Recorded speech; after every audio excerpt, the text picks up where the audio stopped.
It is January 30th, 2024 at 6:01 p.m. This is the regular second January meeting of the Sewer Commission.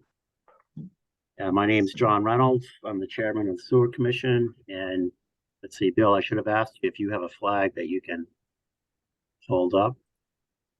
I do. Okay. So since you have the flag, you want to start us out in the Pledge of Allegiance? I pledge allegiance to the flag To the flag of the United States States of America and to the republic for which it stands, One one nation, nation, under God, indivisible, with with liberty and justice for all. All right, great. Okay. In accordance with the requirements of the open meeting law, please be advised that this meeting of the Sewer Commission is being recorded and will be available to be found on the Lunenburg Access YouTube channel after the meeting. The following information is also provided for members of the public that would like to participate in the meeting remotely. To participate remotely from a computer, please use the link to join the public meeting webinar found on the posted agenda, or from a telephone, dial the toll-free number 888-475-4499 and enter the webinar ID number 871-1768-1305. If you have not registered with Zoom, you will be asked for your name and email address. No participant ID is needed. Just press pound when asked. Okay, I'm going to do a roll call vote to see who is here. Brett Ramsden. Here. Let's see, Dave McDonald is. Dave, are you here? Dave, can you unmute? Here. He's just muted. Well, let's see. Mike Nault. Present. Mike Mackin. No. And I for myself. Dave, are you there? Yes. Okay, great. And then staff, Bill Bernard, I'm here. Paula Bertram, Here. and Jane Rainley. Here. Okay, and we do have an appointment at 6:15. I don't see the landlord for One Village, but Chris Garcia, you must be the engineer that was hired by One Village. That is correct. Good evening. Okay, great. Phil does plan on being on at 6:15. Okay, great. Yeah, we can't, because it's a public meeting, we can't start until 6:15, but I'm glad you're able to join us. So I guess is there any public comment? No public comment, okay. Any announcements? Dave, you need to shut your Christmas lights off. You know what? No kidding. I just want to let you guys know, I apologize. I got a new iPad. I'm trying something different. And I have this light to make me look prettier. I think I need to turn that one off, huh? We By the way, greatly go appreciate back. that, Dave. Go back. That was much prettier. What was it? Hold on, I could do that. I'm trying to, the stupid light. There we go. Okay. Okay. Was that your announcement, Dave? My announcement, yes, yes, that was it, Mr. Chair. Oh, boy. Okay. Again, we have to wait until 6:15 for our appointment, but I think we can move on to current business. Has everyone had a chance to read the minutes from January 9th and perhaps the ones from 7/18 when Mike was appointed? Yes. Dave, Brett, you? Yeah, is Mike on? Mr. Chair, I saw the is Mike- 7/18. Mike Go Nault. ahead, Dave. Mike Nault is on. Mike Mackin, is he on? No. I think he had said he couldn't attend this meeting. Okay. Okay. So does someone want to make a motion to accept the minutes? First, the ones from January. Mr. Chair, I put a motion that we accept the minutes from January, what was the date again? I'm sorry. 9th. 9. 9th.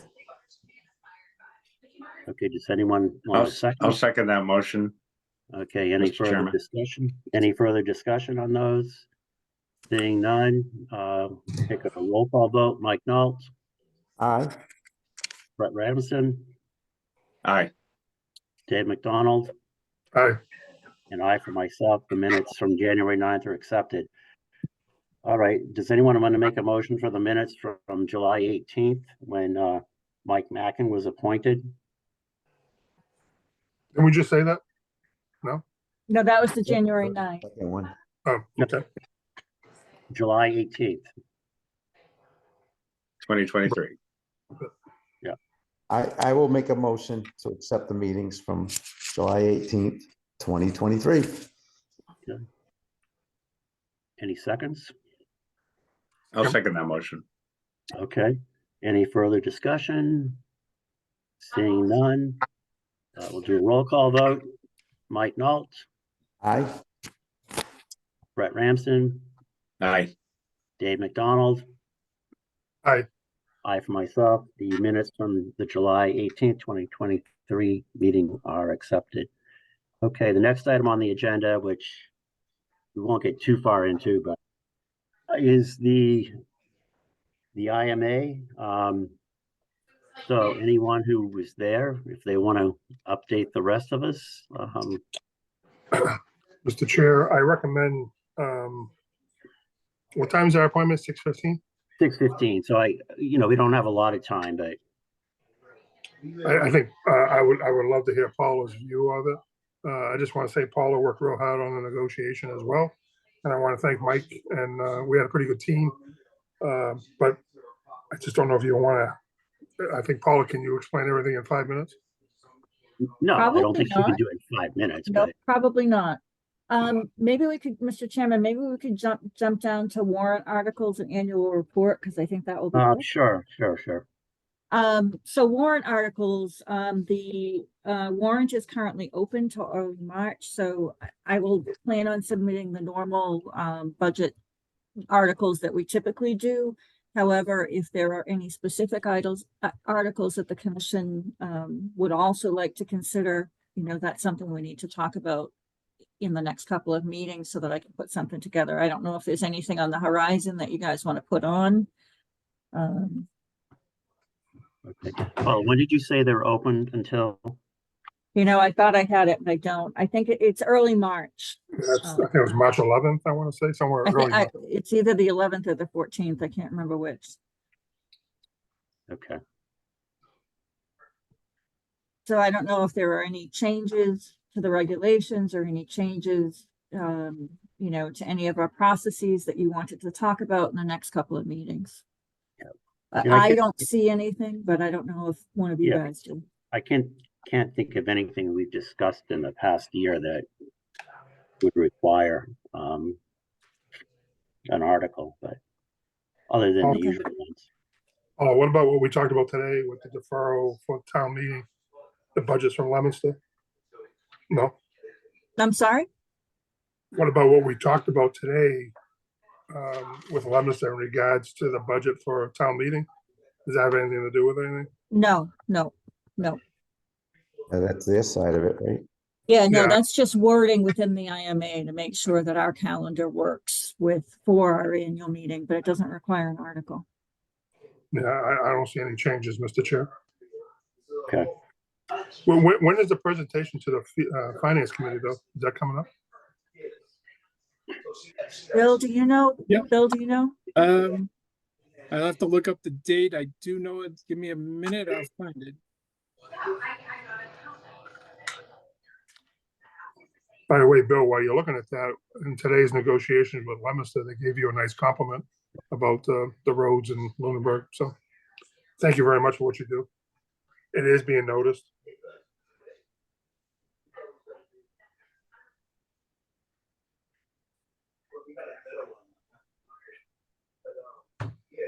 Well, thank you, Dave. March 15th is the presentation to Finance Committee. Okay. Alright.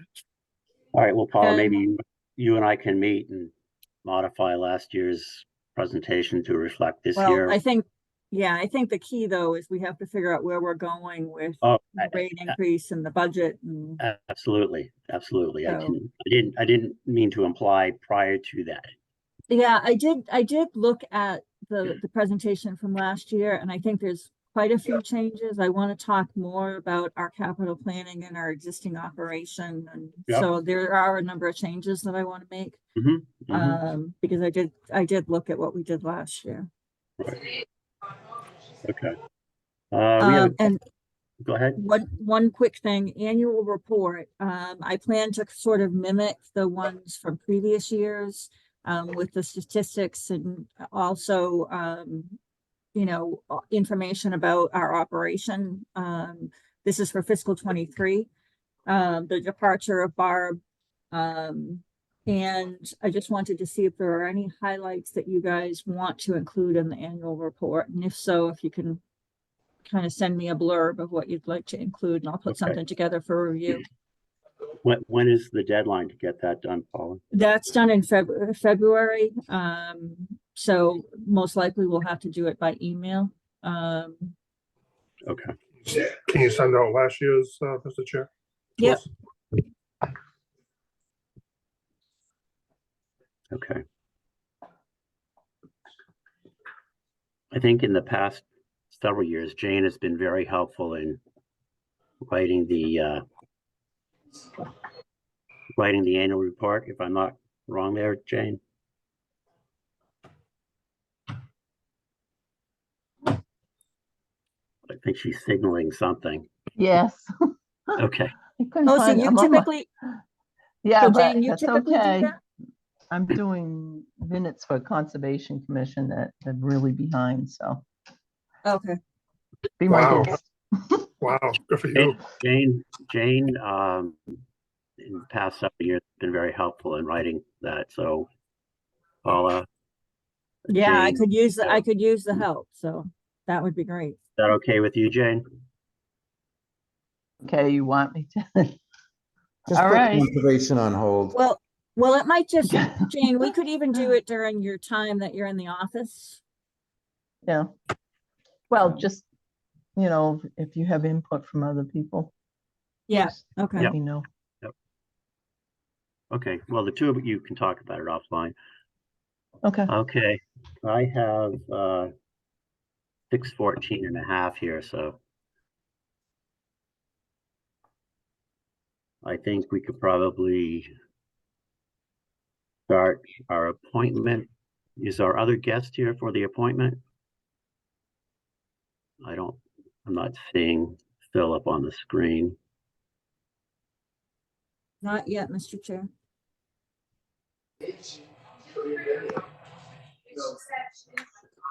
Mr. Chair, if I can ask you a question, this is the first time I'm doing this on a iPad. Am I sounding okay? Is it coming across clear? What'd you say? No, you're very, Mikey. Okay, no, this works out good, Mike. You ought to think about doing it on an iPad. Even Well, I can hear you, Dave. You're doing just fine if I can. Yeah, I think this is much better than computer. Okay, just Will checking. they end up with a green face like yours, or will? Is it? I can make it blue. I got multicolors, guys. Multicolors. Look at that. Okay, let's see. It is 6:15. Yep. Hey, Mr. Garcia, Chris, you said that Philip is planning on being here? Yes, he just sent me a message that he's trying to join now. Okay. yep, there he is. They tell me to get it on an iPad. It works good. And Mr. Warnick is also here. They are both joining. Okay. We'll just wait a moment here.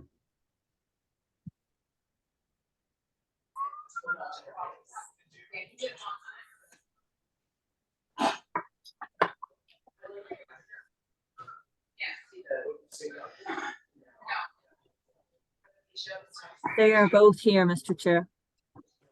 Okay, our first appointment is, our only appointment is here. And it has to do with the discussion of the grease trap at 1 Main Street. So, Philip, if you want to let us know what you have found out since we last met in October. Sure, be glad to. And thank you for giving us the extension to get the report from the professional engineer. And just to Not let a you know, Al Wernick might be joining. I just gave him the link. Here's what has progressed. In November, I hired Ruderman to do a scope with a camera of the system. And they kept the footage, which I provided to Chris Garcia, the professional engineer who's joined me. And I commissioned him to prepare his report to you tonight. I specifically stated that the Sewer Commission had found that down the street, down Mass Ave, more or less downstream from where we are with respect to the sewer line, a neighbor had a problem with a backup. You folks had come and investigated and were concerned about, I'm sorry about the blinking on my site there. We're concerned about grease on our site. You had spoken with Al spoke with me, and at the last meeting, you folks were bringing up the proposal for an exterior grease trap, at which point I said, I would like to see if the present interior grease trap is working or not, or we agreed a professional opinion would be appropriate. I met with Chris Garcia. I sent him the footage that was recorded by the engineers, by the plumbers, sent him that. He reviewed on the site with Al and with me, and took a look at what goes into the trap, took a look at the specifications on the trap, looked at what grease there is. And I think the best thing would be that from this point on, he explained as the professional what his findings and recommendations are. That's fine. Go ahead. Thanks, Mr. Chairman. Again, Christopher Garcia with GGD Consulting Engineers, principal of the plumbing department here, where our offices are located in Dartmouth, Massachusetts. So as Philip had mentioned, I had gone out to the site last week and I reviewed the existing installation on the interior of the restaurant. Not sure if you're familiar with the installation, but there's an existing 3-pot compartment wash sink, as well as 2 hand sinks located just adjacent to the 3-pot sink that all connect to an existing interior grease interceptor, which then discharges to the sanitary drain. So I had looked at the size of the grease interceptor. It's currently rated for 25 gallons a minute. We measured, I measured the 3 compartment bowls, the sink bowls. That's how we would typically size a grease interceptor in terms of the state plumbing code. So based on the sizes, and I can provide the calculations to the board and everything like that, but based on those calculations of the size of the grease trap, I mean, the size of the 3 compartment sink, it had would require approximately 19 gallons a minute. So the existing 25 gallon a minute interceptor that is located there in the restaurant, I feel is adequately sized for the application. I do know in looking through the videos and somewhat of the history there, even in the videos, there is some grease within downstream of the grease interceptor in the cast iron pipe. There was some evidence in the actual sewer line that's within the parking lot.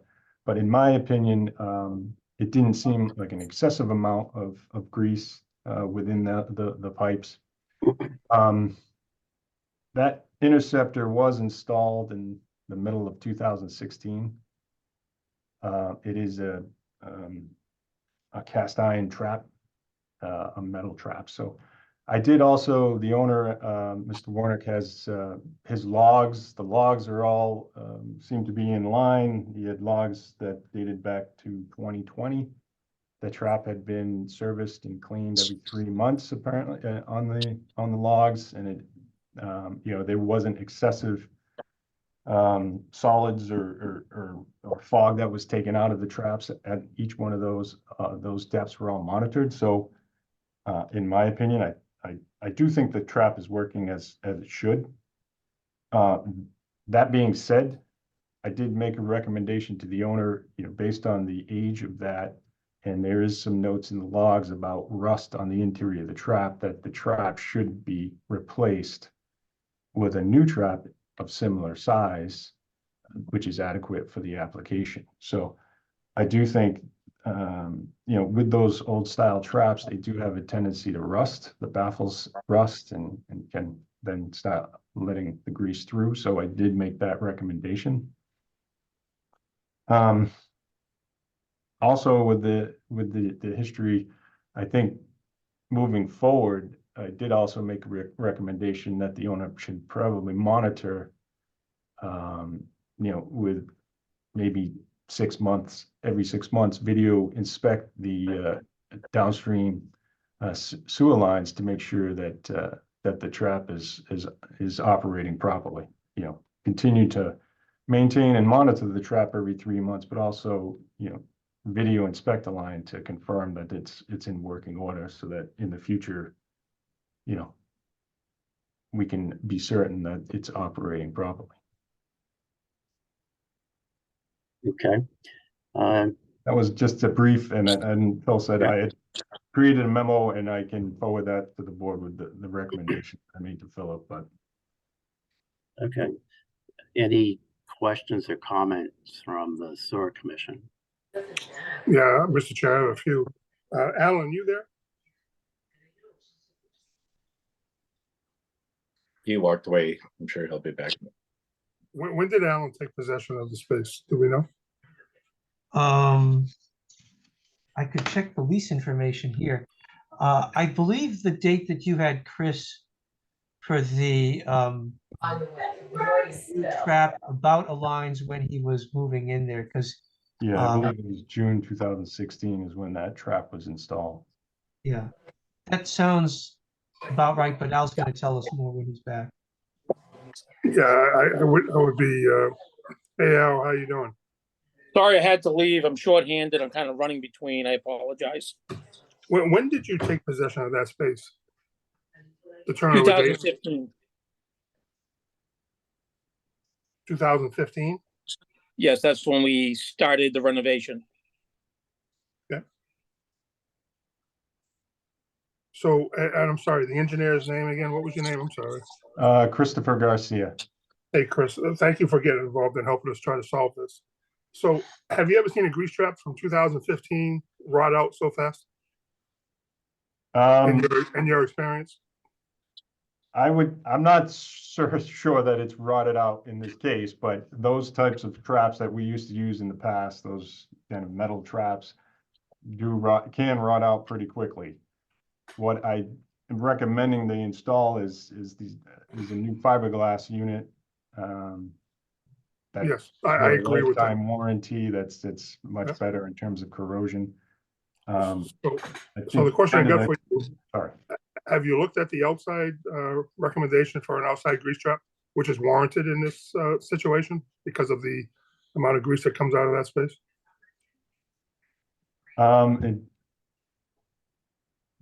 In terms of location, well, we have an abandoned septic system out there. Would you recommend that this property go into the abandoned septic system and make I think it was a 2,000, 3,000 gallon outside grease trap? Yeah, from my understanding of the way the site is laid out, that septic tank is located on the lower parking lot near the survey company and behind the bank. It's right next to the manhole. If you look at it, there's a manhole in the back. So I think the proximity of where the sanitary service comes out of the restaurant, it would, you know, take a lot of work in order to get it back into Oh, that actually, area. if you looked at it, there's no floor drains in that space, correct? In the, Pizza not parlor? within the kitchen area, no. No, but by code, shouldn't there be grease traps in there or floor traps that goes into the grease trap? A floor drain is not required. I mean, we would typically put floor drains adjacent to 3 compartment bays just because of splash and that kind of thing. I would think, I mean, I build restaurants. I'm surprised of that because floor drains are very important to pick up the grease. I guess what I'm saying is that you're comfortable after we're all done that he's going to change out his grease trap to the exact same one that we have, but there's not going to be any grease going into the property, even though Alan said he's got to clean it out every 3 months. So my question is, why would you have to clean out something every 3 months if there's not a problem? I didn't say I had to clean it out. I said I clean it out. Yeah, I think the recommended, servicing would be every 3 to 6 months on a typical grease interceptor. I know Not to have next to it, the grease trap. not to have it monitored. You're recommending monitoring it every 3 months? Well, no, what I'm saying is video scope the sanitary line maybe every 6 months, because I don't understand all the history, but I know there's obviously an issue here that. I guess What I'm saying is video inspect the line so that as we move forward in the future, we can, be certain that. I guess what I'm saying is I was hoping that you would come out and say, listen, instead of doing the same thing that we're doing now, what is the solution? And the solution to me isn't that, but if that's what you're recommending, to put a new grease trap in and monitor it every 6 months, that's your recommendation. Is that correct? That was my recommendation to the owner, yes. Okay, and that's also your recommendation to this board, correct? Yes. Thank you. Mr. Chair, thank you. Any other comments from the commission or Paula or Bill? I'd like to know if the camera work analyzed any of the other lines going into the sewer on that property, or was it just that one? Just out of curiosity. There were multiple videos. They took 5 or 6. I think he entered the manhole that's near, is it Mass Ave? There's also a clean out that's adjacent to the retaining wall. So they entered in that location.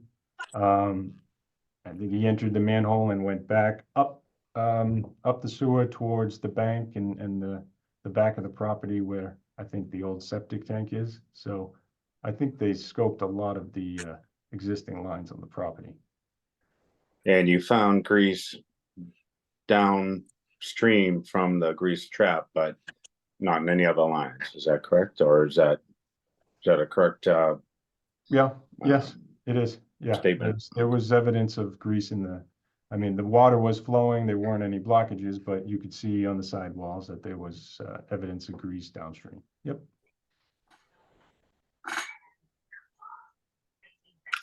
Mr. Chair, Mr. Chair, one question. Do we have cameras? Do we have our cameras of the lines when the incident happened? Unfortunately, they did not. Unfortunately, they did not camera at the time. Okay. Do we have a report from what our guys saw? We have, we had 2 people on site, including John and myself. And we just have a simple statement from the pumper that there was, heavy grease blockages. But John, I'm not aware of any official report. No. Do we have that statement? Can we pass that along to the engineer as well? So he has a full picture of what's going on? I can certainly pass on what I have. It's not a lot, to be honest with you. Yeah, I'm just saying is that we had a problem at 1 Main Street when I'm making this up. And I think we got to look at all angles. I guess what I'm trying to say, especially for the landlord, is that we want to fix this. We don't want to come back here 6 months from now and find out there's another problem. So we all knew that the grease trap were probably going to have to be replaced because it's the old steel grease traps. And we know that. I mean, when I was inspecting them in the Shrewsbury, those were automatically replaced. We didn't tolerate those because they rusted out. So I guess what I'm trying to say, and I'm talking with the engineer now, if you feel comfortable with your recommendations, and it's up to Mr. Chair to make that motion out to the board. I am not, for the record. I think that we have to look at it a little bit more closely.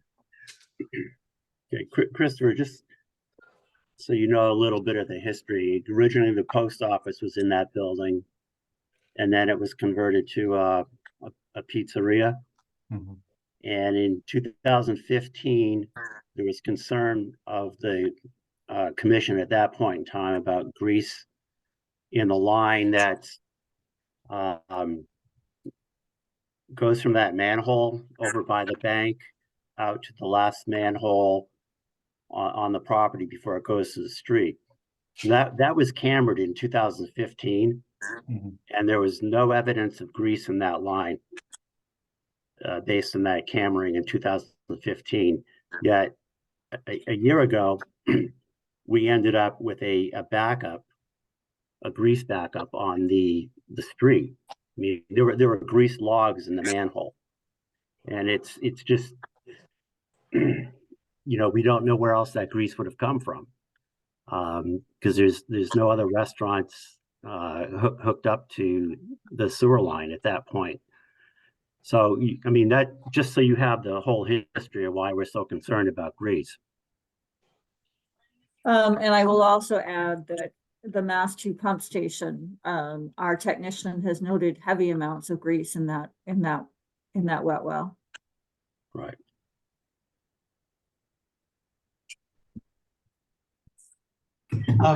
If I may, I mentioned to Chris these concerns, brought this to your attention, and there was a meeting with Al previous to me and the meeting that we had in the fall.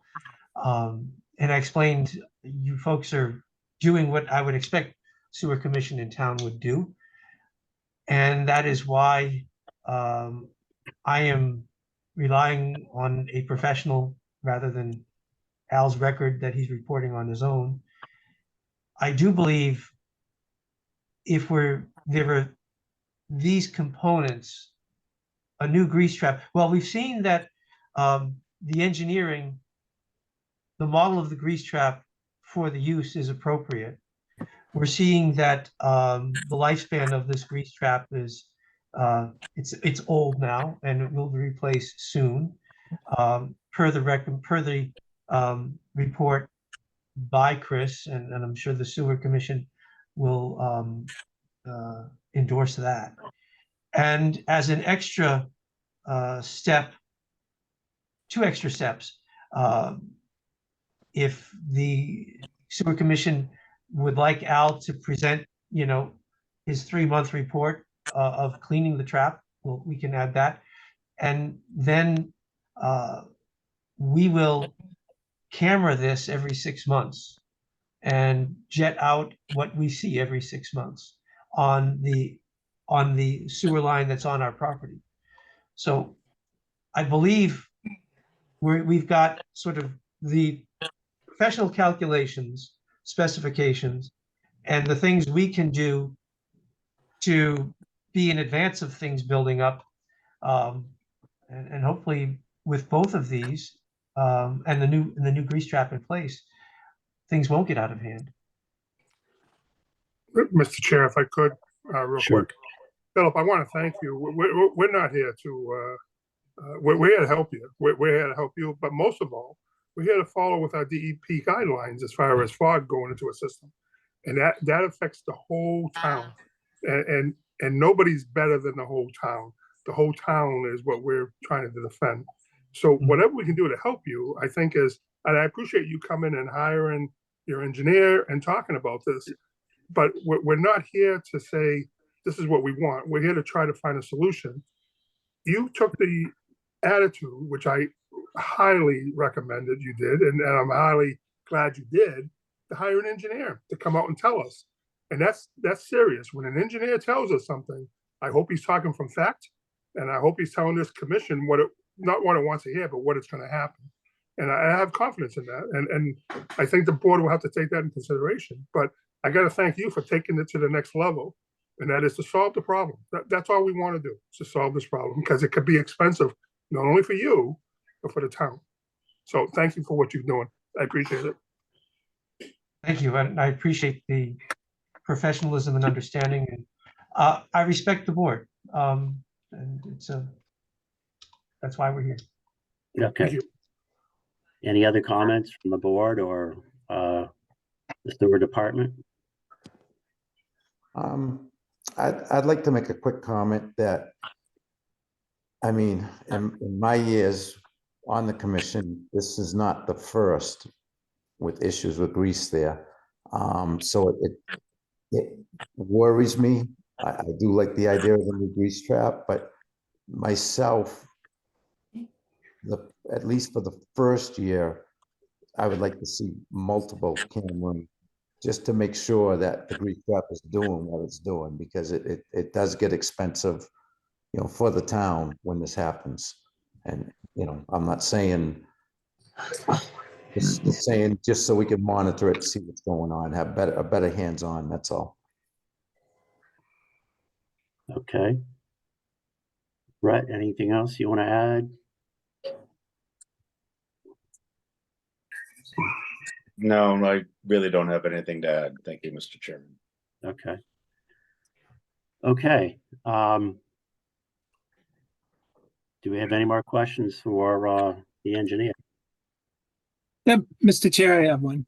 Sure. So Chris, none of us know you, none of us know your company. So to give us a level of comfort of your competency, can you talk about your history and your engineering firm? You know, what kind of work do you guys specialize in?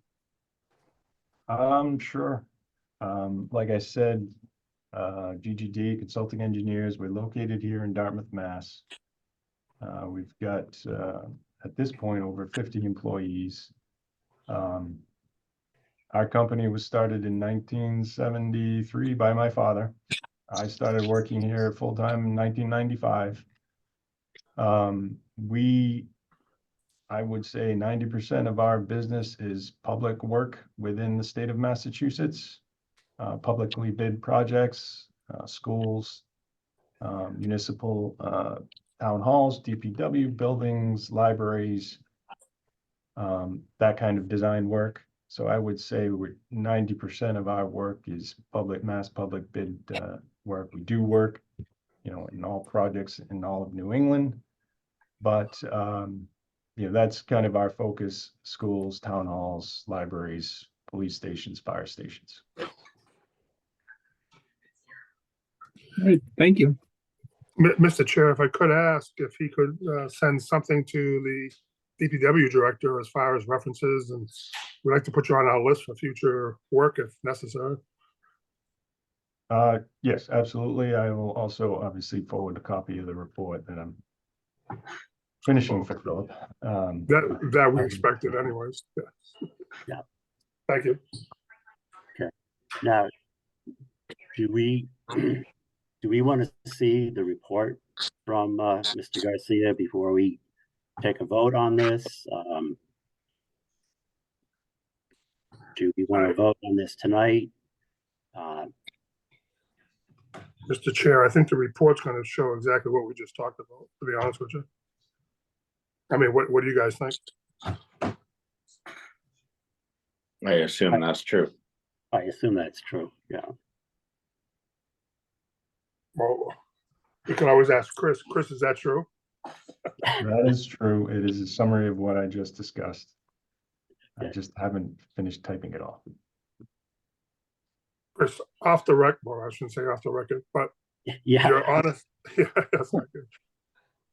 In your opinion, is this the right way that Bad Larry's and Philip should be going?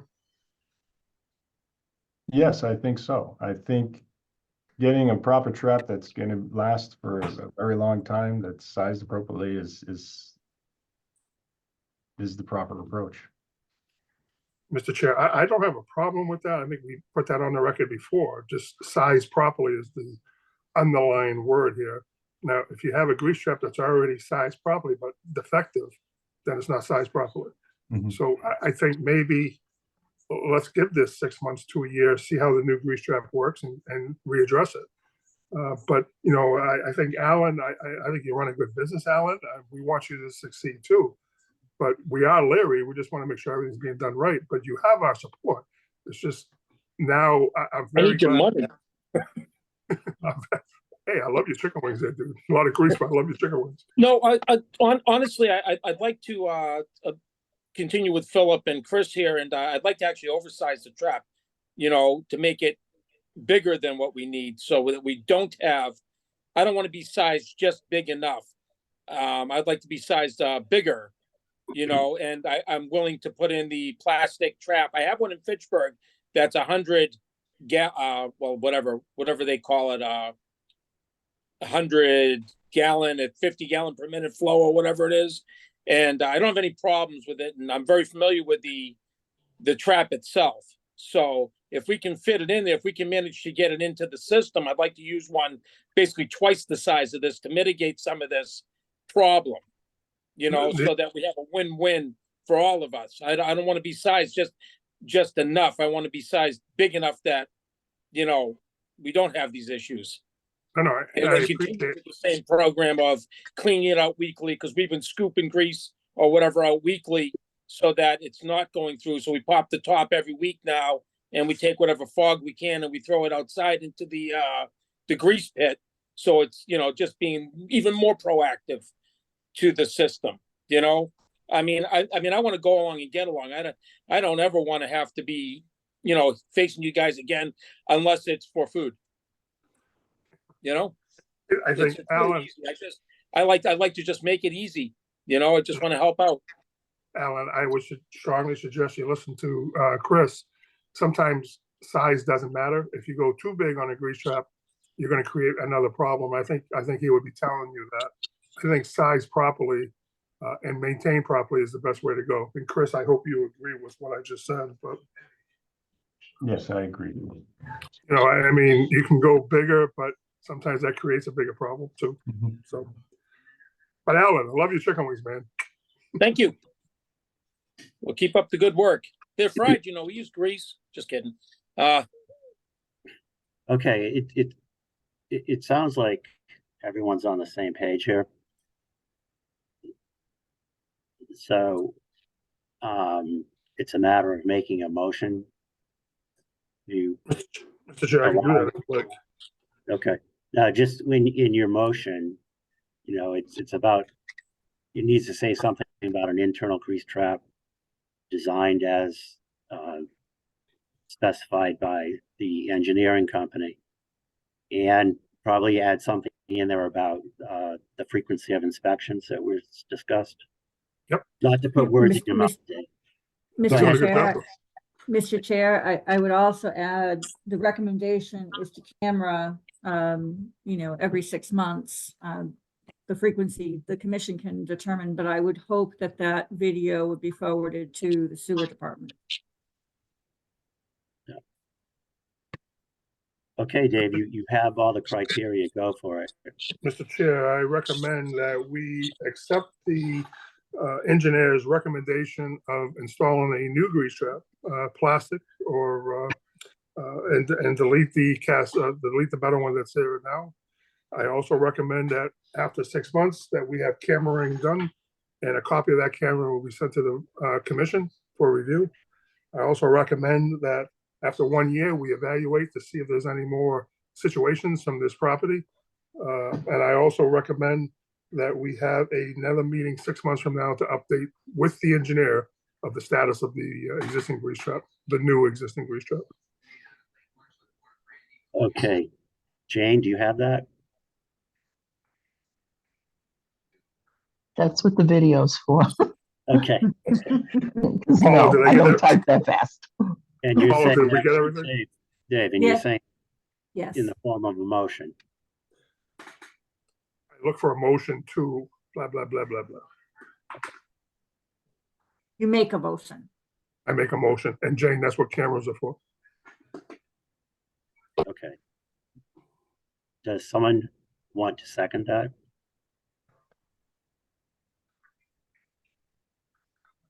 I will, go ahead, Brett. I'm sorry, I didn't hear you, Mike. Go ahead, Mike. Okay, yes, I will second that. Okay. Any further discussion? The last thing, Mr. Chair, I just want to thank Philip for putting his crew together between Alan and Chris, and hey, let's go forward. And like I said, all we want to do is do it Okay, right. Dave, you can add that after the discussion about the motion. Oh, okay. And we did. Sorry. All right, so I take it there's no more discussion from the commissioners regarding the motion. So let's take a roll call vote. Mike Nault, Aye. Brett Ramsden, Aye. Dave McDonald, Aye. and I for myself. The motion passes. Now, Dave, you have the floor again if you want to. Whatever I just said, put it in there. Okay. Thank you. Thank you, Philip and Chris and Al, for the work you've done. Thank you, Thank you gentlemen. all for, I recognize you're working in the interest of the town. I appreciate your willingness to give us a little extra time to get a good report in. And Paula, how do we get that 6-month meeting? Are you going to give us notice in advance? Yes, yes. Okay. Yep. Great. Paula, would that be 6 months after the new grease? I think we need to get a permit for the new grease trap install. Is that correct, Philip? I guess to be effective for the 6-month review to mean something, we should have that trap in, correct? The new one. Right, and it Yes. should be a plumbing permit, Yeah, it should be a building permit for a plumbing permit. plumbing permit. All right. Yeah. Al and I will speak about that. And I guess then, Paula, will you then, when you get the permit, set the 6-month mark there? Is that how you want to Not do it? necessarily the permit. If you can send an email, you or Alan, notifying me of the sign off of the permit when the plumbing inspector signs off, if you can send a copy of his sign off to the office, then I'll schedule the 6 months. Got it. All right. Thank you. But- And the folks who came and did the camera work were great. It'll be either a flash drive or I'll send it on a Dropbox or something like that I guess we'll send it to you, Paula, and then you'll distribute it. Yeah, that would be great. Philip, So, Alright. who did you use for the camera? Ruderman actually was really good. They Ruderman, had right. come out before. The plumber we got was very informed. I spoke with him the day he did it. He was also willing to review it and speak with Chris. So, and apparently that review was good because Chris sounds pretty aware of what was happening where underground. They've been very responsive. We turn to them frequently. They're over in Ashburnham. And they've been very diligent on a number of counts. You know, one thing, Philip, I got a question. What is the estimated date of the new grease trap being installed? Are we talking hopefully within 30 days? The new Grease grease trap. trap.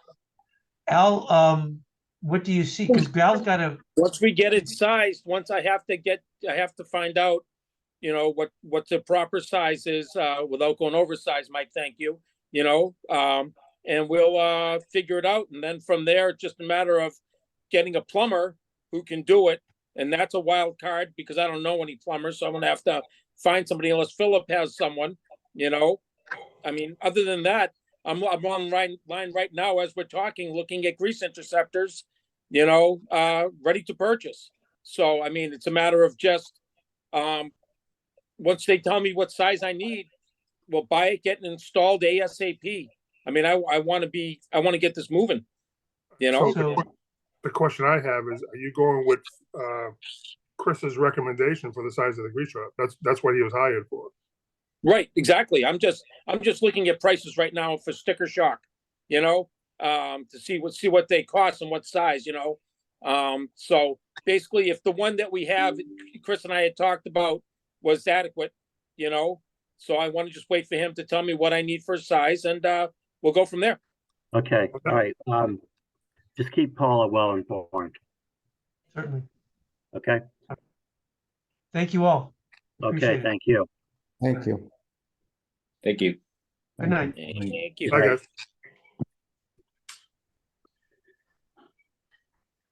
Okay. That takes us back to the IMA.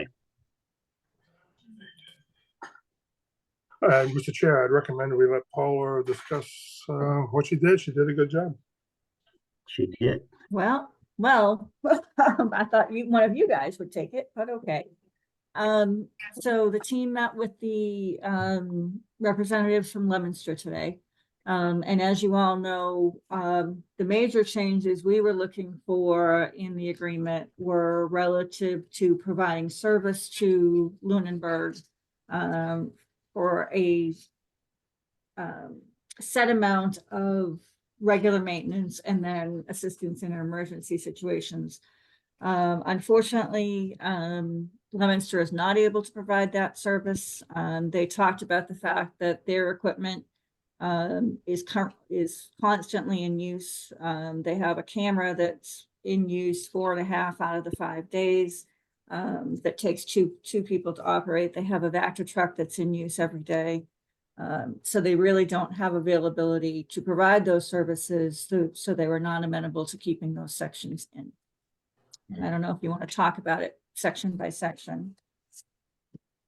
The other areas, all the other changes, the majority of them they were amenable to. The only other change that they did not agree with was the increase of flow from 500,000 to 800,000. And the reasoning behind that is that we are not utilizing the capacity that we currently have. Approximately 214,000 gallons per day is what we're averaging. So they saw no need to increase that at this time.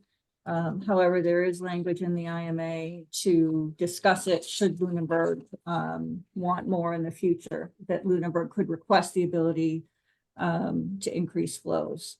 The remainder of the IMA stays the same. However, the rate did come down. Our initial increase was from $5.32 to $6.46. They have decreased that. They are proposing a rate of $6.18 for fiscal 25 and a rate of $6.37 for fiscal 26. So they're proposing to do a 2-tiered approach. And then after that, after fiscal 2026, the rate would increase penny for penny. They don't see any capital projects on the horizon. The treatment plant was completely upgraded. And so right now there's nothing on the horizon for capital infrastructure unless, of course, EPA changes requirements. They did make some recommendations for us for identifying any sources of I&I, which were very interesting. One of the things that they talked about was looking at the phasing of the sewer and then try to determine, where we saw that increase in flow. There was also a side discussion, not relative to the IMA, about the potential of upgrading the sewer line that's currently serving Pioneer Drive and some of the businesses over there. Apparently there's talk about improvements on Route 70. And in the event that Lunenburg was amenable, we could install that infrastructure and take over that line. Currently that line is paid directly to Leominster. So that's something we may want to talk about down the line. Did I miss anything, Mike and Dave? Oh, Paula, that was a good report. The other thing we talked about, Mr. Chair, was Ray, who worked for the sewer department before he retired, is on the board as an advisor. The guy has a wealth of experience. And we talked to him about coming to one of our meetings with Ray Pierce, the engineer, Paula. Yeah. And discuss this phasing thing. We all know about the clay pipes up in the Whalen district, but he brought a lot of sense today. And we were very proud to be part of Leominster, by the way. It was a good conversation we had. And they're all good people, but I would highly recommend that we have Ray come and talk with Ray Pierce about his philosophy about how to find out about I&I. Our I&I in their eyes is not a big deal, if I'm getting that right, Paula. I would I would disagree. I thought that they saw I as something we really need to address. Mike, I don't know if you Yeah, took it no, differently. I thought the same thing. Okay. One of the things I took out of it, and he is very knowledgeable.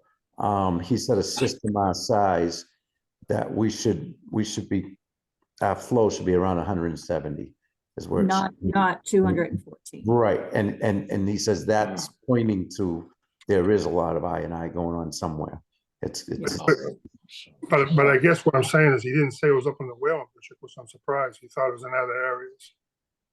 he felt it could be not some of it from there, but he felt it's coming from somewhere else.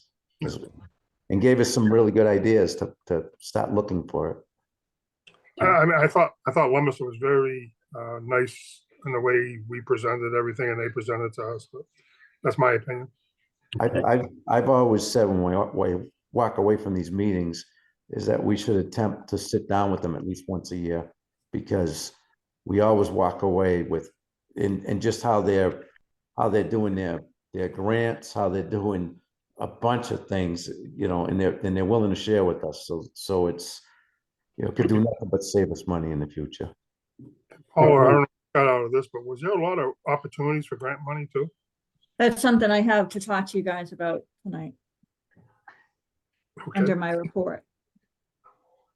Let's get that gentleman on a meeting. Yeah, he is good. I can tell you that. I was impressed. He knows the history. He actually educated us a little bit on how Leominster became involved and everything. So he does know his.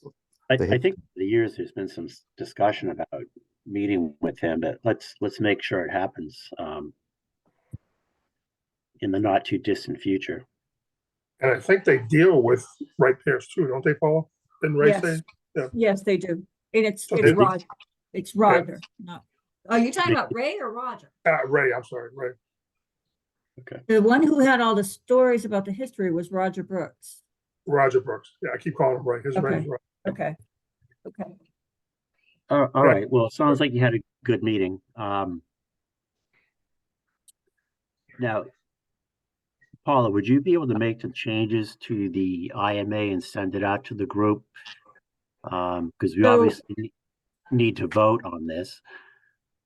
I can, there's one section and it's not relative, it's not really content, it's not operational, concerning, but there's a section in section 19.2 that talks about when they're going to send us their debt service numbers.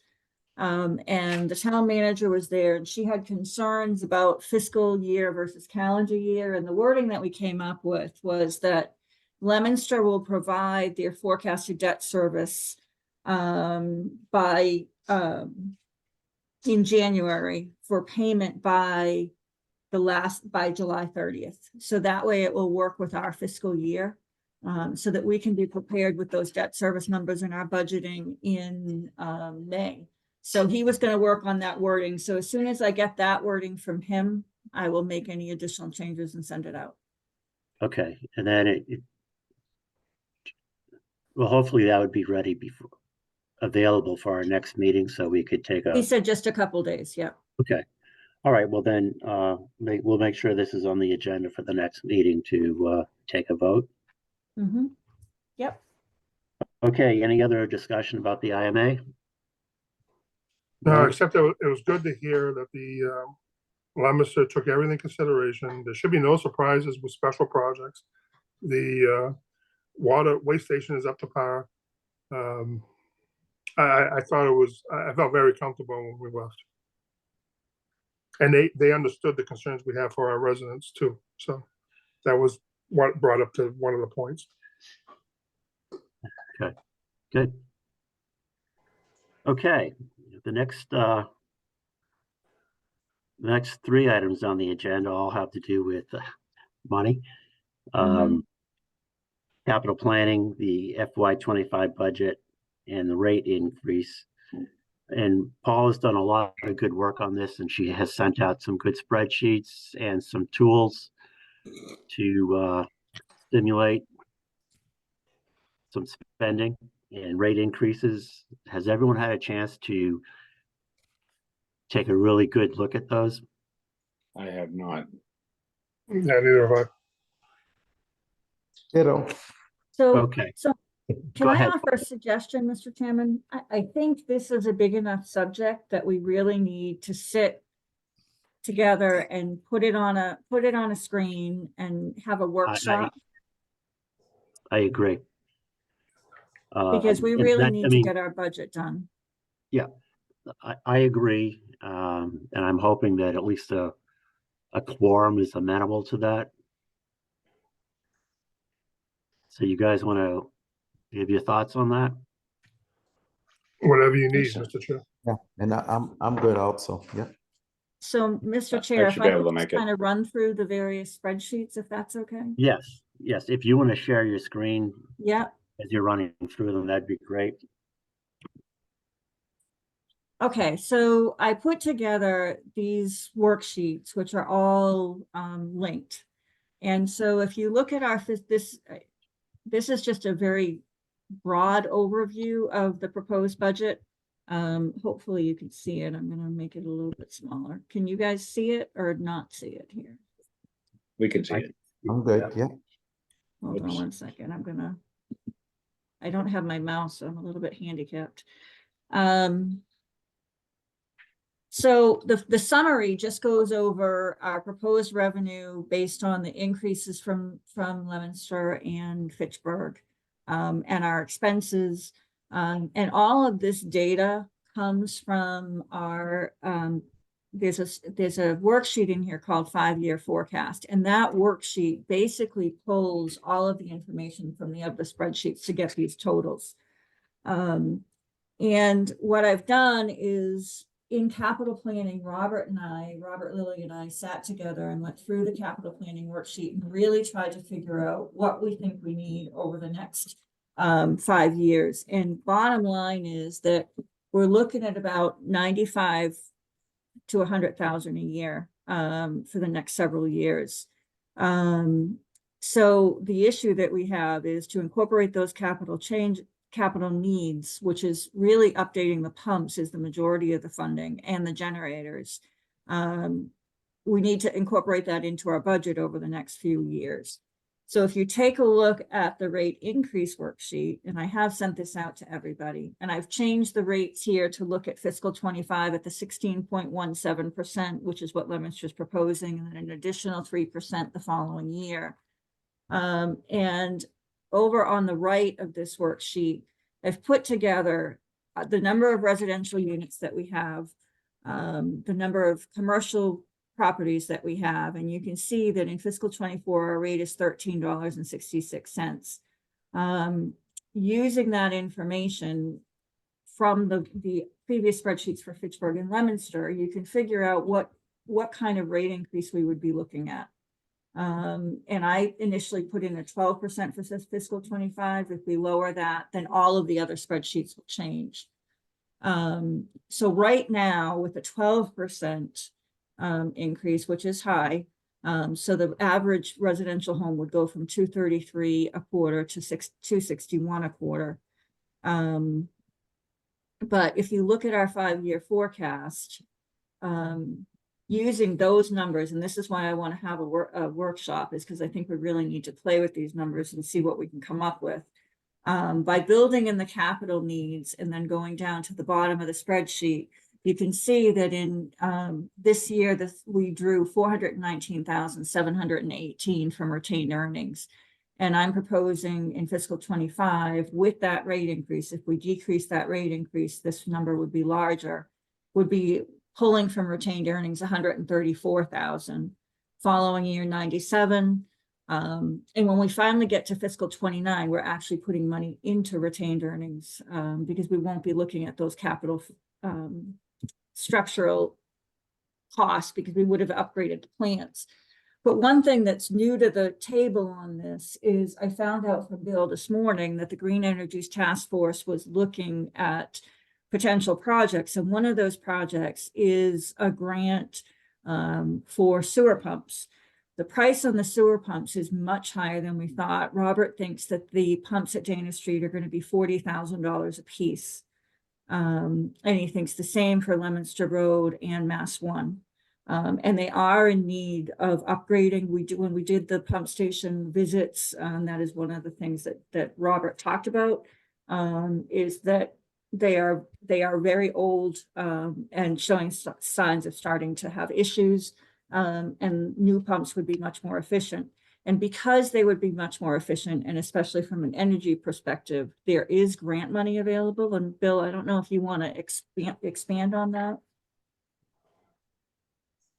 Yeah, so I sat in on the Green Communities Task Force meeting last night, and they had a representative from the Department of Energy from the state, and I specifically asked her about sewer pumps, and she said, yeah, that they would fund that, and they would fund the drive systems also.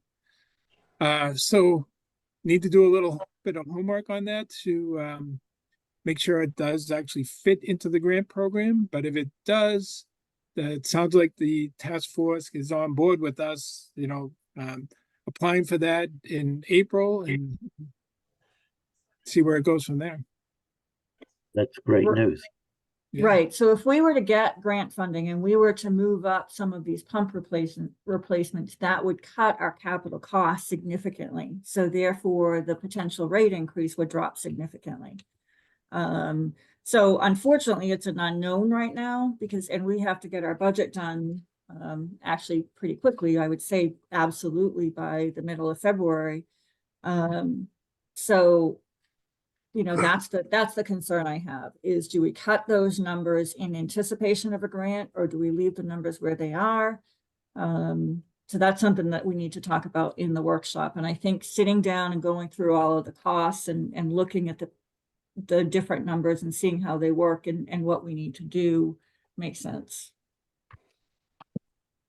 Mr. Chair, if I could, You may. you never count when you're doing a budget, and Mike, maybe you agree with me, you never count what if. You got to look at the picture today. But Right. I like the way we're going. Budget in the worst, always give back money. That's the way I do business. No, So- I agree with Dave.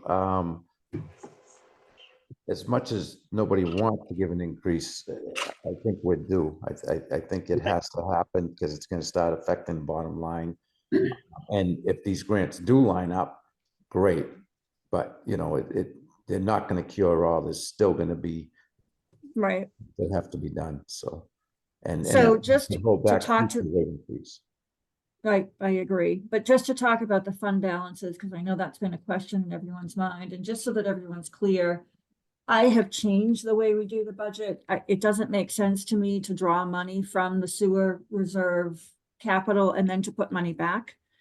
So I haven't included that. That's something we've been doing historically. So I did pull up what we have in the various funds that we have. In retained earnings, the certification at the end of fiscal 23 was 2.2 million. You can see the exact number on the screen. Sewer capital reserve stabilization, we have 145,964. The I&I fund, we only have $9,986.63. And the capacity fund, we have $7,301.40. I think it makes sense to start putting money into those various funds for use moving forward, and not drawing on them necessarily, because especially the I&I fund and the reserve capacity fund are very low. So right now, as far as money in various funds, we have just about 2.4 million. So whether or not, and that's a discussion I think we need to have, is do we want to pull some of that money out for these capital needs, or do we want to save that for plant upgrades in the future, for pump station upgrades in the future? And that's a discussion this commission needs to have. Mr. Chair, I don't know if you were on the board at the time, and Mike, I think you might have been. The inflow outflow fund, Mhm. that was a self-sufficient fund. Where are those funds supposed to come from?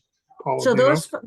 those funds come from connections, various connections, depending on whether or not they're a state revolving fund loan. If it's a betterment fund, they don't get charged an I&I fee, but if it's a state revolving loan connection, then they are charged the I&I fund, and then that money, any money earned during the fiscal year goes directly into that fund. I might be wrong, but I thought that was a fund for connection fees. Anybody who signed a connection fee, that would go into that fund. Am I not right on that? But it's not anyone, it's depending on the certain connection fees pay into the I&I and others do not. So, Yes, yeah. I just thought every connection fee yeah, paid yeah. an I fee. Yeah, No. I mean, it's not anywhere near enough to fund what I think we're gonna have to fund for I&I, but yeah, it is there. Right. Shouldn't I then be maybe moved to a capital category? We have an I&I line item, and before we move it to a capital, we'd have to know what it is we're gonna do. If it's a capital expense, it's a tangible thing, and right now it's just a concept. However, there is money in the 5-year forecast for I&I. So if we go down to, and I know you guys hate this level of detail, which is why I did the summary. Not that we hate the level of detail. Well, it gets complicated. No, we like the level of detail. It's just don't have to keep going over it. That's all. Yeah. So for I&I, there is a line item in here for I&I, and of course, right here.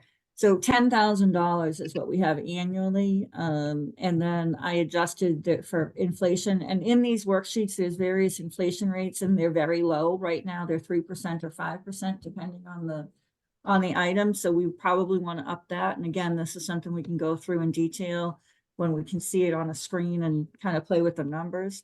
But I think that number is going to need to go up. One of the things we talked about at the meeting today is I do think we have a problem with sump pumps and potential, direction of flow into the sewer. So that's something we're going to have to tackle again. So there is going to be some expenditures coming up. When we went out to do the pump station inspections and we popped the manholes, it was very clear that something is going into the manholes at a very high rate of velocity.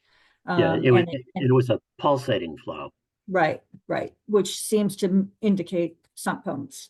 And Robert has been great about identifying areas of I&I.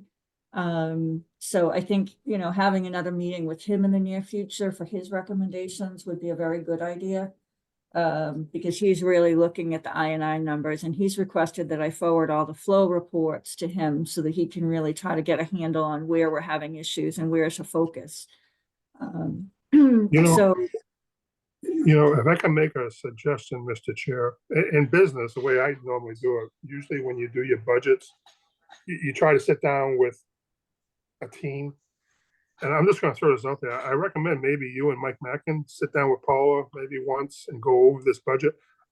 Paula, do we need all these categories if we're not using them? Can we condense some of this? well, I've eliminated anything that we don't use. And if you look at our summary budget, you can see that it's much more simplified. And I did break down expenses because we just had a miscellaneous category that was almost $1 million, and that seems crazy to me. So you can see that I've moved it down to our expenses now are broken into payroll, infrastructure maintenance, outsourcing, I&I, utilities, legal, engineering, office. So you don't have to get down into the minutia of it. But if you want to look at how we've arrived at those numbers, that's where you would go to. Yeah, let's go back. forecast. Let's go back one, Paul. That's a summary of what our expenses are, and that's great. Yeah, That's yeah. what we've been working on for a lot of years. But go back one more. Your worksheet. Yeah, this one.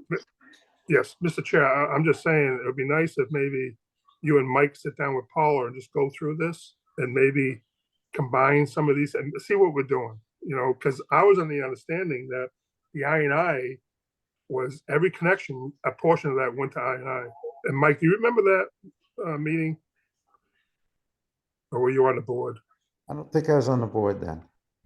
Because So I will look at the formula. It might be everyone pays INI and only certain people pay reserve capacity. I'll have to look at that.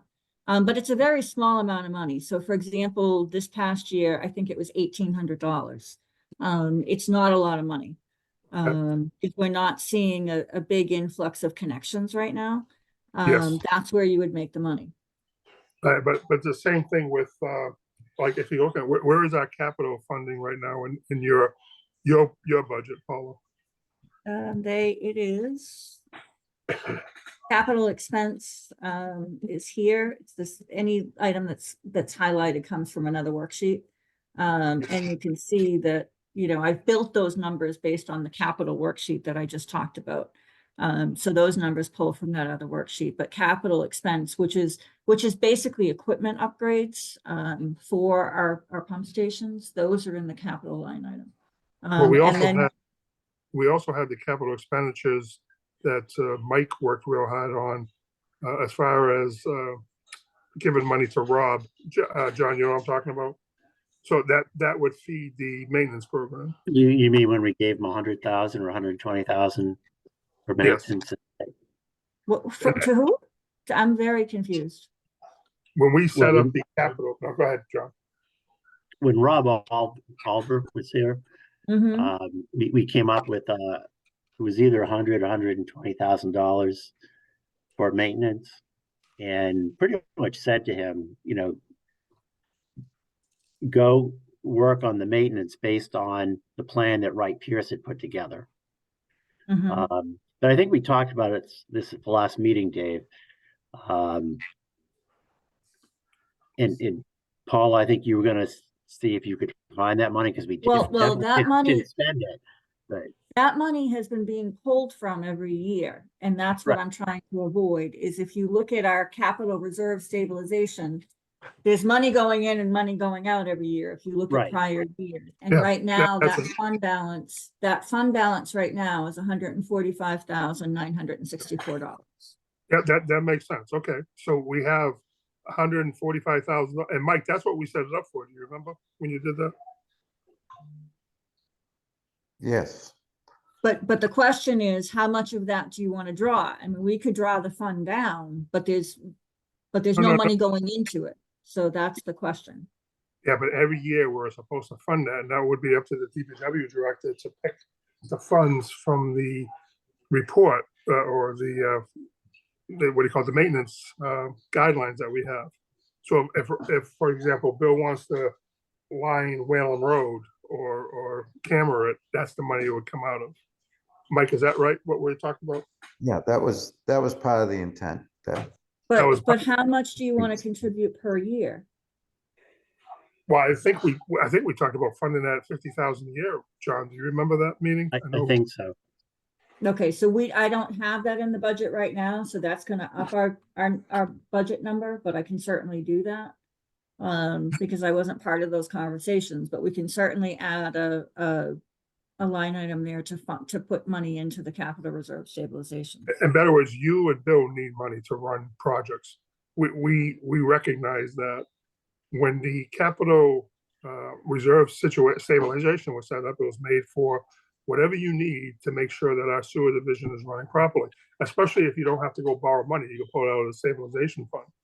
But Right, but typically, just like the town with the stabilization fund, they have a policy on what they want that fund to stay at, the minimum balance that fund can be. And I guess that's what I'm looking for from you guys, is how much money do you want in that fund before we start pulling that money out into our regular budget?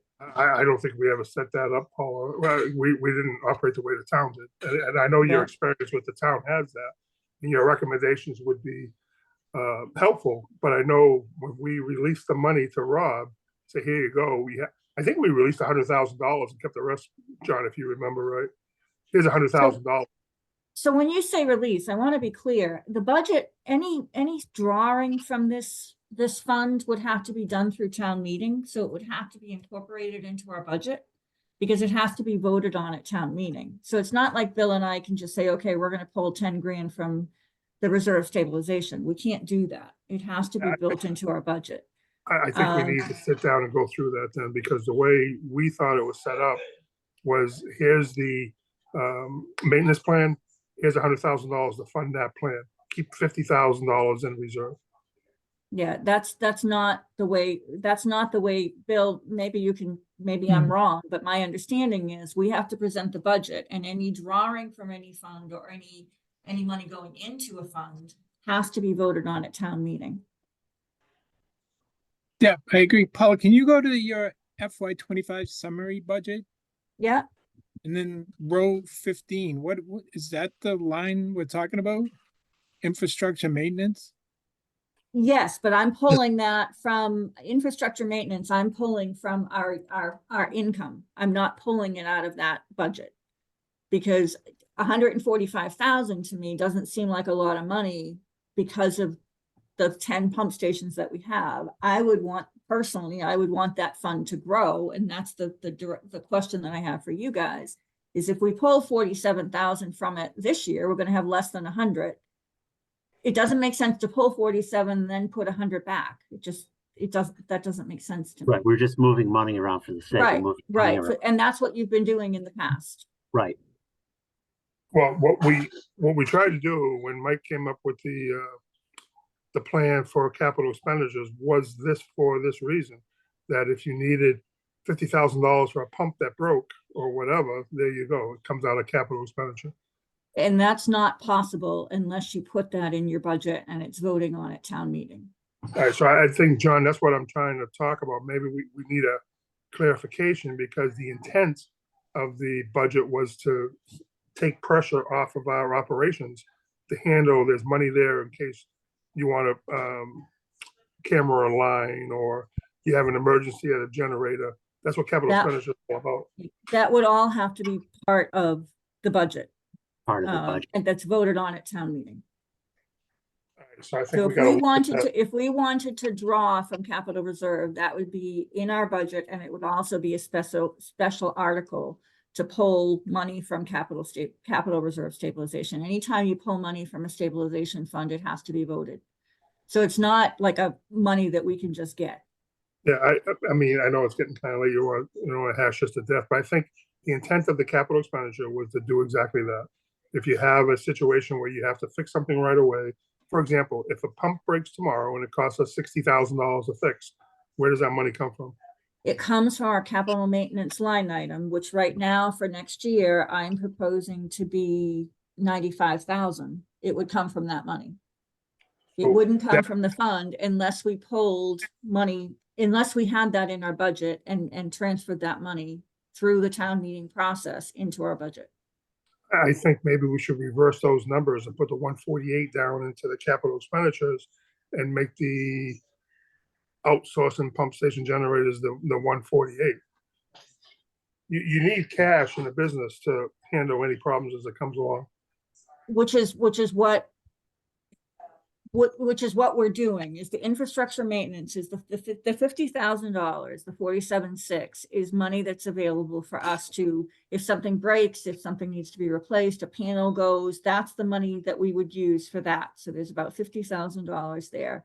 The 95,000 would be for the capital expenditures that we anticipate coming up in fiscal 25, which is the whole capital plan that Robert worked on.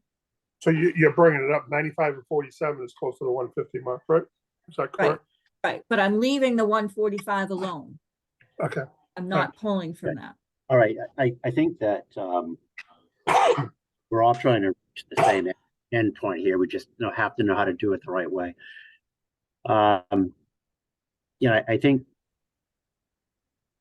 we could keep hashing this out, but again, if everyone could look at the worksheets that Paula has sent out and familiarize themselves with it.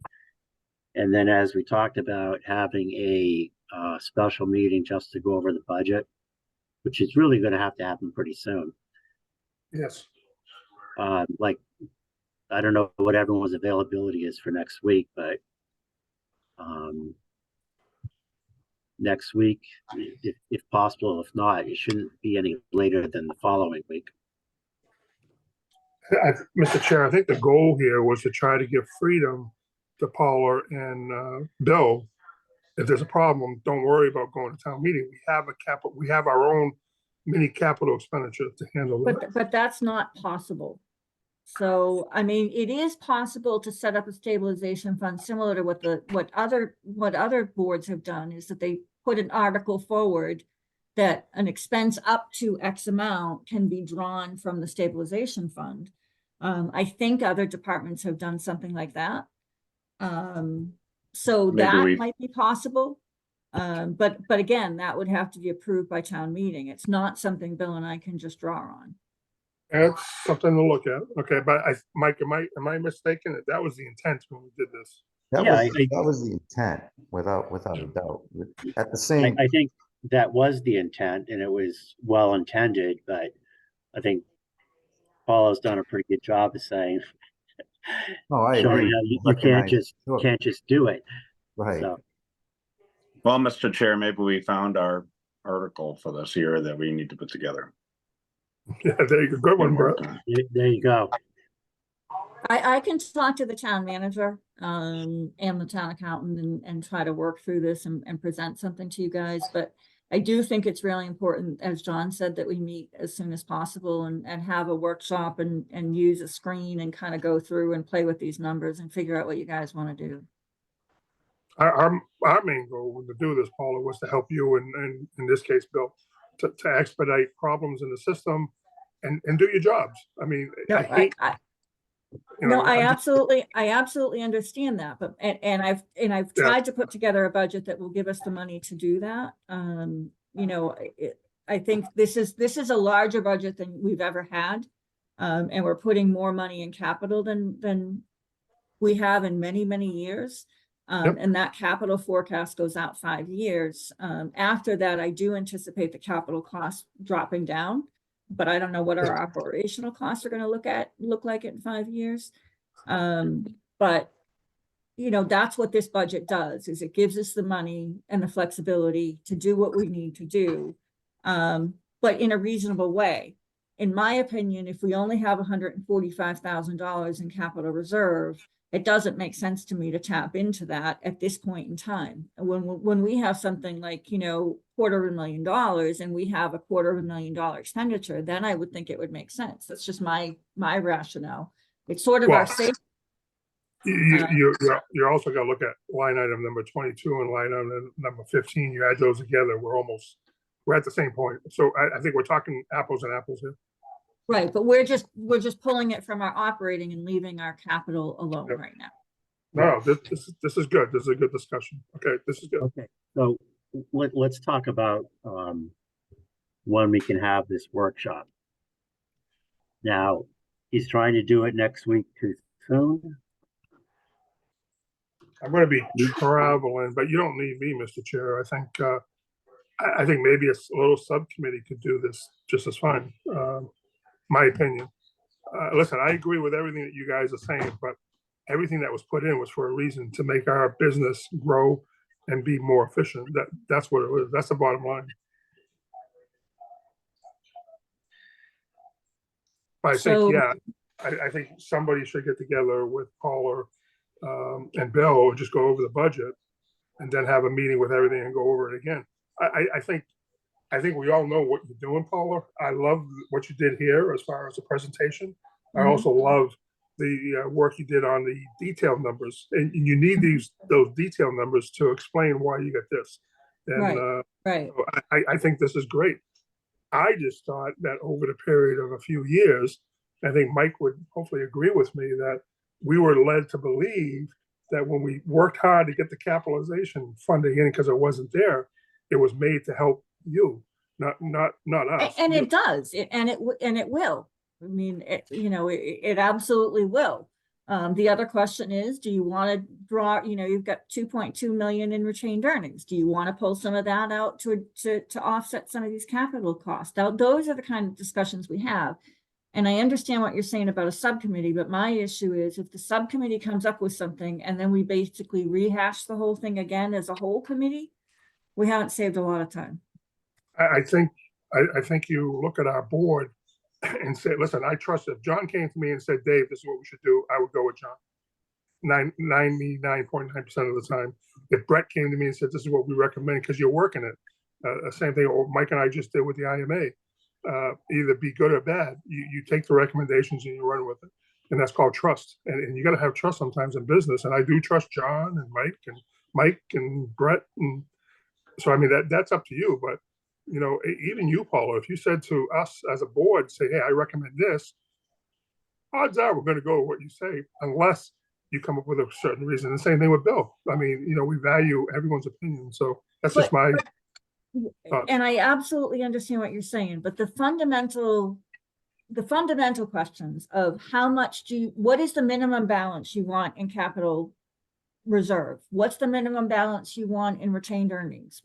Those are kind of policy things that you guys have to talk about. Because then we can work a budget that makes those things happen. You know, I&I money, how much money do you want in I&I annually? What's your goal? And that's information and background that I don't have. I think our goal for the capital expenditure, Mike, let me know, we worked this out. And I thought it was 100,000 a year that we would maintain to handle the maintenance program. And Mike, do you remember that by chance? That's what we were contributing. That's what I recall.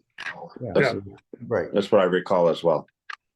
We're kind of talking in circles. If we want to put 100,000 into capital reserves right now, we'd have to take it from our revenue.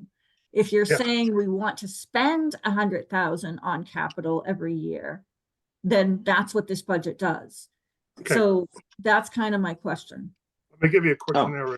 When we gave the money to Rob, we said, here's $100,000. I remember John and I talked about it that night. Here's $100,000. Here's the maintenance plan.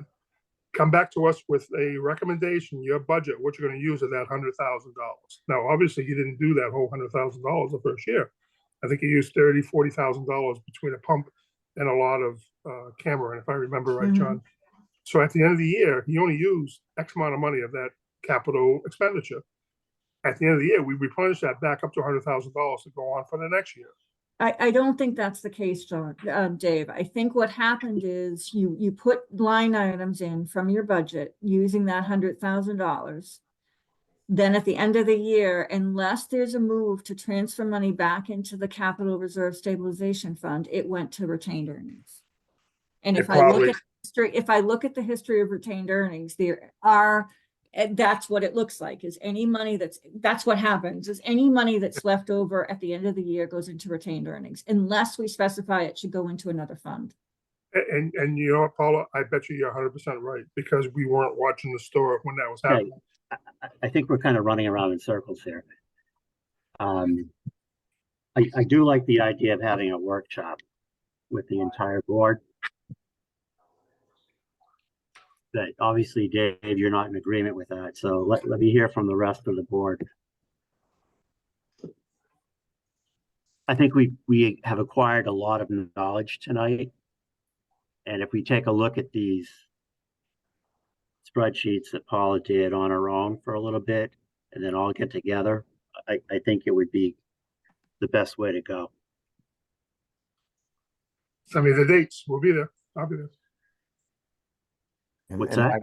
I will try and make the dates. I've got a crazy month coming up, so, but I will try. Yep. No, same with me. But send the dates. Let's work it. We got to get it going. So. Well, let's talk about some possible dates then. Let's get it out of the way next week.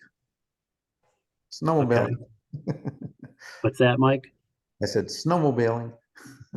All week? Oh, right. How about the week after? Well, that's our regular meeting night. Do we want to cancel Yeah. our regular meeting Well, and have I a think- workshop instead? I think Maybe we could do that. I It don't would think be- there's anything else pressing on the That's not agenda. a bad idea.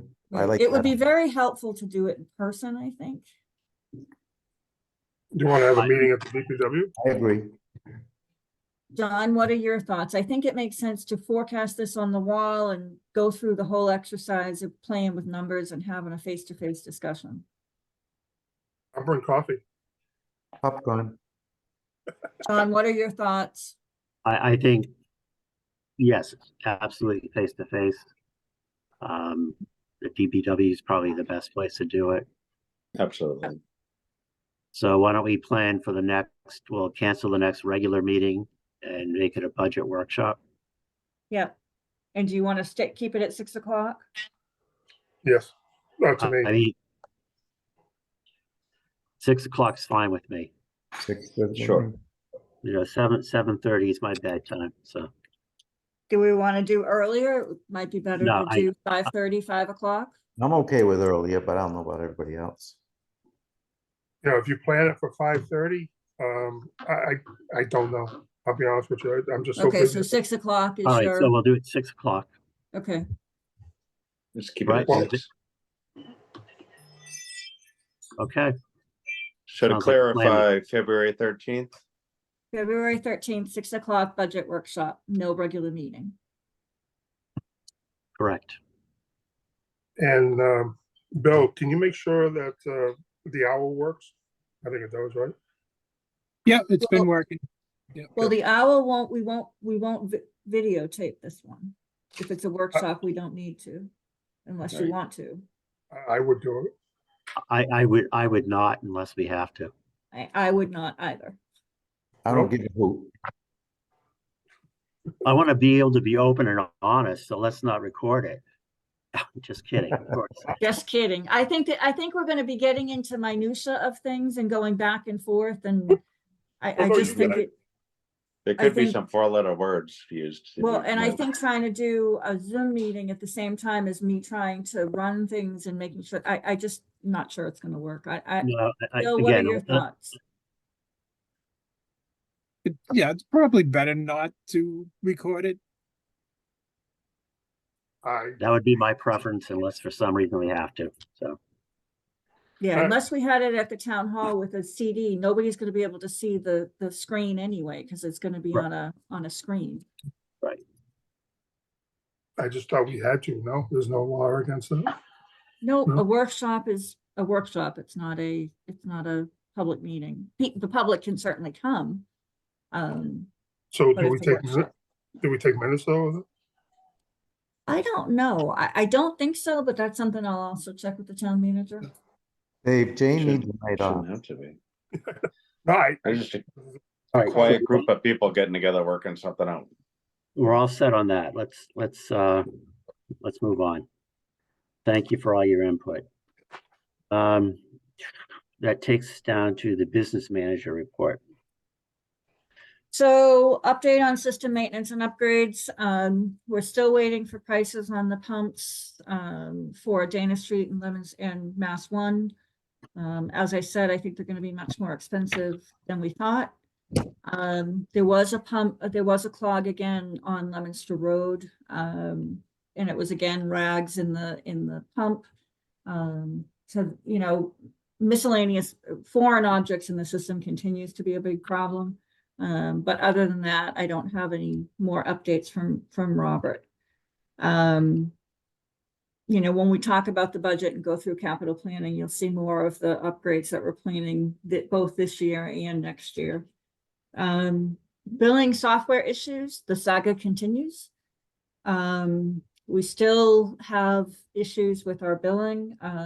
The February 1st bills will not go out on time. I'm hoping they can go out the following week, so my target is February 7th, but that's all going to depend on whether or not Munis addresses the form prior to that. They're trying to create what they call a custom form, which is quite frankly ludicrous to me. It is to make the math work on the form. So they did do a proof, they sent it to me, and the proof was incorrect. A lot of the data that we put on the form, you know, such as the Boston address, the remit address, the sewer rate, the interest rate, all of that was left off of the proof. So I have sent that information to them today. They did send me a sample that didn't make sense to me because there was interest on the bill that should not have been. So tomorrow I will be sending them some data files to work with and hopefully get a correct proof. And once that's done, hopefully I can run through the billing and training and make sure that our bills are going to go out correctly.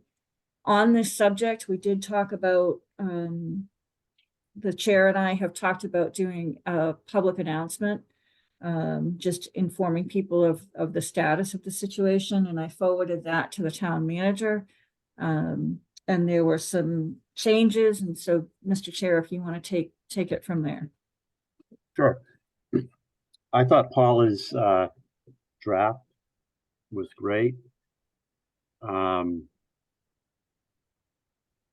But it came back with, you know, a couple edits from the town manager, one of which I don't agree with.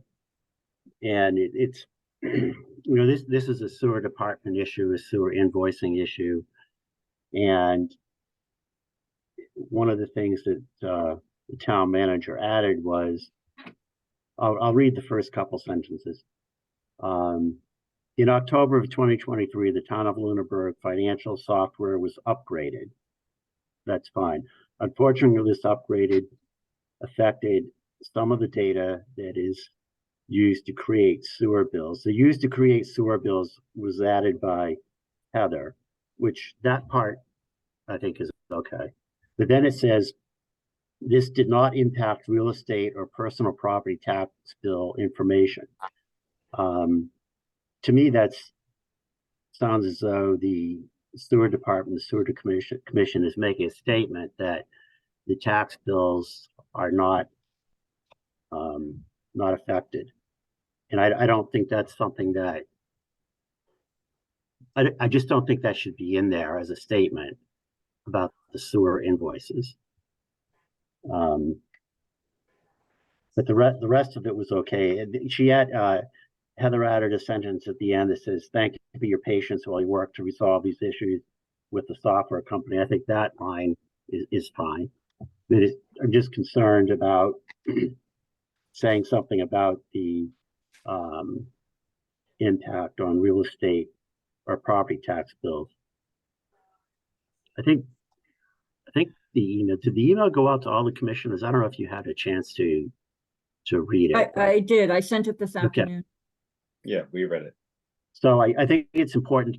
Now, this would be going on the town Facebook page. Facebook page. Mhm. And it really needs to go out soon, because some people will be expecting to get their sewer bills, which are supposed to go out on the 2nd, right? Or the 1st. The first, yeah. The 1st. So I like the statement that Paula drafted. I don't have an issue with 2 of the additions the town manager put in. I just don't think the sewer department or sewer commission should be saying this does not impact real estate or personal property tax bills information. Any thoughts? Mr. Chair, I recommend Paula read. I was looking statement. for Brett or Mike first, Dave, but go ahead. I recommend Paul, Paula read. Go ahead. No, go ahead, go ahead, bro. I was simply gonna say that I did read it as well, and I agree with John and Dave. I saw your email as well, that the real estate billing should not be on there. That's not what we do. And I agree with John also that the rest of it looks great. And that's my 2 cents. Mr. Chair, Yes, sir. I recommend Paula read the statement that the sewer department's official standing is on this, and that's it. That's our official statement, what Paula submitted before. I can certainly read that tonight, but I think that it's important that we post something, and you know, I think that's something we have to work out with the town manager. I just want to make a statement here that a very small percentage, 0.6% of the bills were incorrect. The amount due on the majority of the bills, the overwhelming majority, was correct. I want to make that really clear for anybody that watches tonight. Right. Paula, and Mr. Chair, I want to make something really clear. Paula's put over almost 500 hours into this problem. 500 hours we've been dealing with this. I'm very upset that we're at this point. I think Paula should read our statement. I think Paula did a good job. I think Bill did a good job. We identified the problem. Paula identified the problem.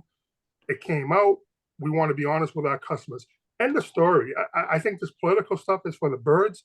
I think we're running a sewer department. We had a problem with the billing. Paula's on top of it. We want to make sure all our customers are satisfied. But, you know, to stick around the bush, I mean, Paula worked above and beyond what she had to do. And I want to thank Tom Alonso for stepping in and helping us with the situation as well. It should not be to this point. So, Mr. Chair, I would recommend that we read our statement for the sewer department, and that's what we're responsible for. That's my recommendation. Thank you. Anyone else? Mike, I think you were gonna say something. Well, my only comment, I too, I don't understand, you know, bringing the real estate tax into it, other than thinking that maybe that's some of the issues had to do with this program we're using, which it's sewer. It's so, you know, I have no problem with some of the adjustments saying thank you for your patience, blah, blah, blah. But I don't understand the tax part of it myself either. So,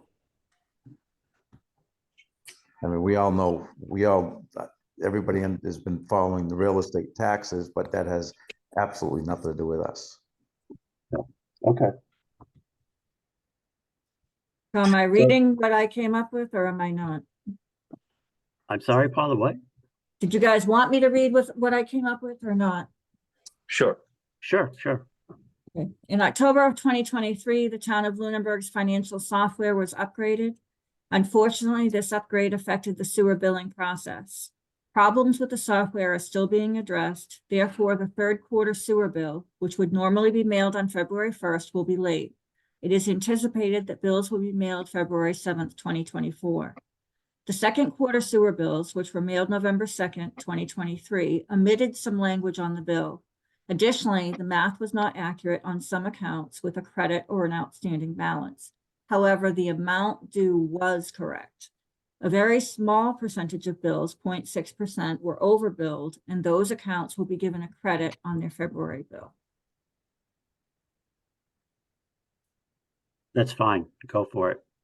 Or should you put a contact person if you have any questions regarding this? Well, I quite frankly, I don't want to be, I mean, I am a town manager employee as well, so I'm kind of stuck in the middle here, guys. So, Bill, your thoughts? I'm your employee. Yeah, Well, we have go ahead, to, Bill. yeah, we have to take the town manager's input seriously. And maybe it should go out in her name instead of the sewer commission's name, if she wants to put that full statement out. That's what I thought, Bill, to be honest with you. I mean, Leominster and Fishbury both had the same kind of problems, and their mayors had no problem stepping up and doing that. So, again, I think Paula and you did a fantastic job in trying to identify the problem, working the problem, working with the few customers who had problems. And I can't thank you guys enough. But this is not our business, what's going on in the town. It's our business is to make sure we provide service to our customers. So again, I thank you for that. So is the consensus that I would let the town manager know that we would like it to be posted she should be posting it? Is that the consensus? I mean, Yeah. if it comes from her, I mean, obviously, at that point, you know, she's notifying about the sewer, and if she wants to add anything else into it, that's perfectly fine. I see nothing wrong with that side of it. But coming No. from us direct, you know, Yeah, we're I not don't into the. Okay, so Bill or I can talk to the town manager and If We'll you go from want there. me in on that conversation, that's fine. I mean, there really are two options here, which Mike just suggested. So, I but if think you between Bill and I think we can have a conversation with Heather. If more information is needed, I can certainly have her reach out to you. okay, Bill, would you agree with that approach? I do agree, yes. Okay, Thank you, guys. sounds like a plan. Sewer business manager job description. As far as I know, it's all still good. Yep, so John, Bill, and myself attended the last personnel committee meeting, and the score prior to our changes was 495, and after we went through the revised job description, which they accepted with one minor modification, which was to change the experience level, increase that. But other than that, they agreed with the job description and they raised the score from 495 to 655.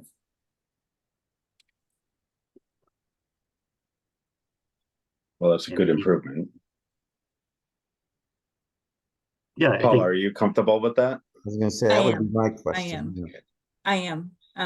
What the next steps will be remain to be seen. I know the personnel committee is hoping to have something for the May town meeting. But whether or not that's overly optimistic, I'm not sure. But I'm certainly happier with that score than I was with the prior. Good. Okay, very well. Mr. Chair, I want to thank the Personnel Committee for putting the effort in and helping out on this situation. So my sincere thanks to everybody on that committee. so noted. Okay, any public comment? Okay, seeing none.